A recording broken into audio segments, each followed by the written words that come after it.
રાજ્ય સરકારના કર્મચારીઓનું pen down આંદોલન અરવલ્લી જિલ્લામાં પણ કર્મચારીઓનું આંદોલન જોવા મળ્યું।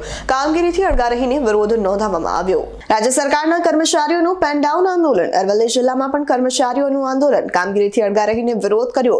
વિવિધ પડતર માંગણીઓને લઈને પેન ડાઉન આંદોલન રાષ્ટ્રીય શૈક્ષણિક સંઘ અને સંયુક્ત કર્મચારી મોરચાનું આહવાન। કર્મચારીઓ આજે કામગીરીથી અડગા રહીને કર્યો વિરોધ। મિનેશ પટેલ, જિલ્લા ચૂંટણી અધિકારી, મહામતદાન અભિયાન, અખિલ ભારતીય રાષ્ટ્રીય શૈક્ષિક મહાસંઘ પ્રેરિત રાષ્ટ્રીય સંયુક્ત મોરચા દ્વારા આજે જે 6ઠ્ઠી માર્ચે ગુજરાતભરમાં તમામ કર્મચારીઓના હિતમાં પડતર પ્રશ્નોની માગણીઓને લઈને મહામતદાનની આજે યોજાઈ રહ્યું છે। એમાં અરવલ્લી જિલ્લામાં 7000 કર્મચારીઓ મતદાન કરવાના છે। એના ભાગરૂપે મોડાસાના 3 સ્થાનો પર આજે મત બૂથ કેન્દ્રો ઊભા કરવામાં આવ્યા હતા।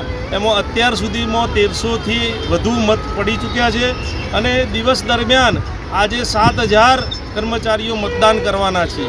શૈક્ષિક મહાસંઘ પ્રેરિત આ રાષ્ટ્રીય સંયુક્ત મોરચો એ આ પડતર પ્રશ્નો માટે આજે મતદાન કરશે અને સાથે સાથે 8 તારીખ સુધીમાં ઉકેલ નહીં આવે તો 9મી તારીખે મહાપંચાયત માટે ગાંધીનગર બધા મોટી સંખ્યામાં ઉપડી પડવાના છે। પરંતુ અમારા જ્યાં સુધી પ્રશ્નોનો ઉકેલ નહીં આવે ત્યાં સુધી અમે જંપવાના નથી। જય હિન્દ, જય ભારત।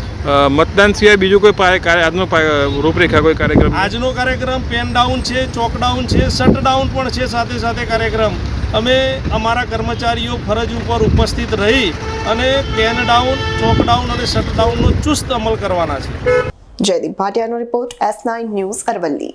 અમારી તમામ માહિતીથી અપડેટ રહેવા માટે જોડાયેલા રહો S9 ન્યૂઝ સાથે।